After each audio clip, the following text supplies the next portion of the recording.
भाषार उत्पत्तिगत विभिन्न सिद्धांत संपर्क में आलोचना कर। मनुष्यर मुख्य निःसृत ध्वनि समूह होउछि भाषा, कारण तार अर्थ प्रकाश करे। शब्द और अर्थ मध्य जे संबंध स्थापन करे से होउछि भाषा। ए क्षेत्र में एक गुरुत्वपूर्ण प्रश्न होउछि पृथ्वीर सर्वप्रथम भाषाटी कौन? यार उत्पत्तिर रहस्य कौन? सृष्टिर मनुष्य क्यों भाषा व्यवहार करुला? ए संपर्क में बहु विद्वानी तन्न तन्न अध्ययन करी विभिन्न सिद्धांत उपनीत हेले मात्र ए सिद्धांत गुड़िकर एत भिन्न जे भाषार उत्पत्ति संपर्क में एकोसी निर्दिष्ट सिद्धांत निर्धारण हो पार ना।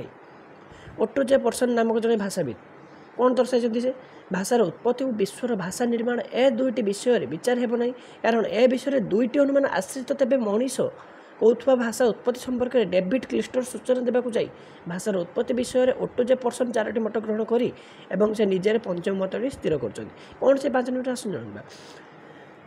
प्रथम है द बोबो थ्योरी, द्वितीय है द पोपो थ्योरी, तृतीय है द डिंगडोंग थ्योरी, चतुर्थ है द यो हो थ्योरी, पंचम है द लाला थ्योरी।